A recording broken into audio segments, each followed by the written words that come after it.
Court जिसमें शेख हसीना को खुद के लिए पैरवी करने का कोई मौका नहीं दिया गया। 453 पन्ने की रिपोर्ट तैयार की गई और उसमें सीधे सीधे गुनहगार इस हद तक ठहराकर फांसी की सजा दे दी गई शेख हसीना को। यह क्यों किया जा रहा है आपको पता है? यह भी ध्यान में रखिएगा कि दिल्ली ब्लास्ट के ये जो आतंकवादी हैं इनका बांग्लादेश कनेक्शन है। इनको वहां से न सिर्फ इंस्ट्रक्शंस मिले, ट्रेनिंग मिली, और यह भी ख्याल रखिएगा कि शेख हसीना मुजीबुर रहमान के परिवार की वो बिटियां हैं उनके घर की, जो तब इसलिए बच गई थी क्योंकि वो विदेश में थी, वरना शेख मुजीब के पूरे परिवार को उस समय साफ कर दिए जाने का षड्यंत्र था। आज क्या शेख हसीना और वो विचारधारा उन लोगों के आड़े आ रही है जो बांग्लादेश का पाकिस्तानीकरण चाहते हैं, और इसीलिए शेख हसीना और विचारधारा को पूरी तरह से खत्म किया जा रहा है बांग्लादेश में। इसी सब पर आज करेगी आड़ी चर्चा। लेकिन पहले यह खबर देखिए, शेख हसीना को फांसी की सजा के बाद के हालात देखिए, किस तरीके से वहां हमला किया गया। शेख हसीना के एक समर्थक के घर पर, आवामी लीग के नेता हबीब के घर पर हमला। आवामी लीग के नेताओं के घर पर हमलों का एक सिलसिला चलता रहा है, लेकिन जब से अभी ये सजा सुनाई गई है आईसीटी की तरफ से शेख हसीना को, उसके बाद से इन हमलों में लगातार इजाफा। उस दूसरी तरफ से प्रदर्शन भी देखने को मिल रहा है। वो लोग जो शेख हसीना के खिलाफ खड़े हुए हैं वो भी प्रदर्शन कर रहे हैं, और प्रदर्शन कर रहे हैं करीब 1.5 करोड़ वो लोग भी जो आवामी लीग से जुड़े हुए बताए जाते हैं। 18 करोड़ की कुल पॉपुलेशन बांग्लादेश की, और उसमें 1.5 करोड़ लोग अगर आवामी लीग के साथ आज भी खड़े हुए हैं, तो शेख हसीना बंगाल की अस्मिता, बांग्लादेश के ऊपर उर्दू और इस्लाम के नाम पर जबरदस्ती चीजें न थोपे जाने का विरोध करने वाले लोग आज भी बड़ी संख्या में है। शेख हसीना को फांसी की सजा पर बवाल, और यहां आवामी लीग के नेता हबीब के घर पर हमला। ढाका में प्रदर्शनकारियों ने हबीब का घर जलाया, उसकी तस्वीरें आपको दिखा रहे हैं। विद्रोहियों ने घर में घुसकर लूटपाट की। हबीब के भाई के घर पर भी विद्रोहियों का अटैक। हबीब के भाई के घर पर भी विद्रोहियों ने अटैक किया है, और यहां सिर्फ अटैक नहीं होता, अटैक के बाद लूटपाट भी होती है। और पिछले साल तो आपने देखा ही था किस तरीके से प्रधानमंत्री के घर पर घुसकर सोफे, फर्नीचर और न जाने क्या क्या लूटे जाने की घटनाएं हुई थी।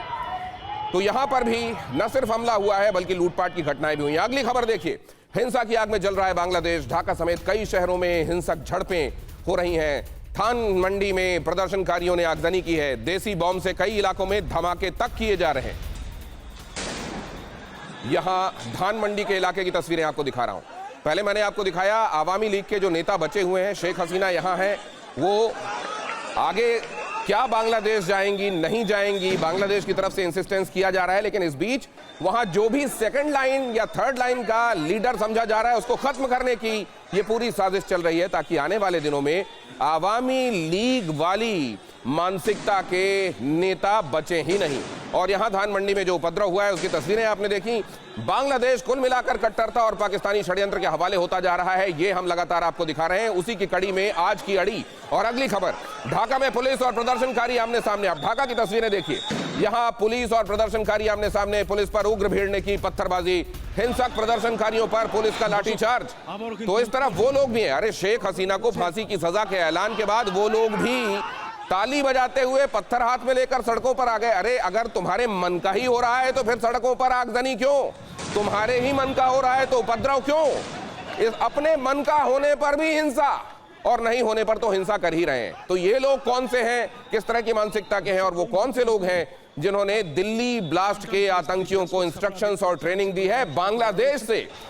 तो पाकिस्तान वाला षड्यंत्र अगर बांग्लादेश से अब अनवील होने वाला है, हो रहा है, तो ये बताने की जरूरत नहीं कि बांग्लादेश में ये सब जो चल रहा है उसका मोटिव क्या है। उसका मोटिव है भारत की तरफ संवेदना वाला कोई भी सेंटीमेंट वहां अगर मौजूद है तो उसको समाप्त किया जाना। कट्टर सेंटीमेंट, एंटी इंडिया सेंटीमेंट को बढ़ावा देना, पाकिस्तान में जो चल रहा है उसी तरह का कुछ यहां पर भी चलाए जाने की कोशिश करना, और उसी सब की परिणति आपको इन सीक्वेंस ऑफ इवेंट्स में दिखाई दे रही है।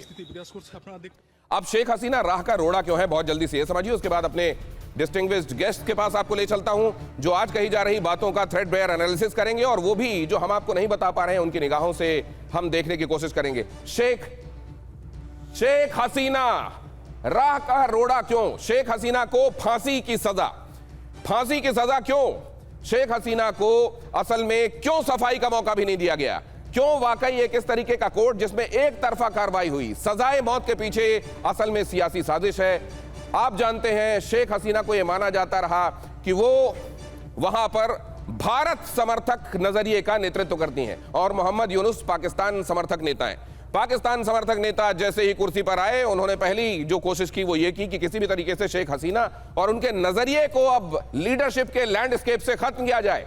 शेख हसीना भारत समर्थक और एंटी पाकिस्तान छवि वाली नेता मानी जाती रही हैं और इसीलिए वहां का ये धड़ा जो है वो ये चाहता है कि जब हम पाकिस्तान से अब कुर्बत बढ़ाने लगे हैं तो ऐसे लोगों का काम क्या, एंटी पाकिस्तान एलिमेंट हटाना ही मकसद है। और इसीलिए शेख हसीना को राह का बड़ा रोड़ा देखा जा रहा है पाकिस्तान की तरफ से और शेख हसीना को हटाए जाने की, रास्ते से हटाए जाने की तैयारी के तहत ये सब किया जा रहा है। शेख हसीना के खत्म होने से पाकिस्तान, बांग्लादेश और करीब आ जाएंगे, इनमें संबंध और मजबूत हो जाएगा और पाकिस्तान जो षड्यंत्र, जो टेरर टूल अभी एक तरफ से चला रहा है वो दूसरी तरफ से भी बगैर रोक टोक के चला सकेगा। यही पाकिस्तान का मंसूबा है और इसीलिए बांग्लादेश को पाकिस्तान के हाथों में खेलता हुआ देख रहे हैं।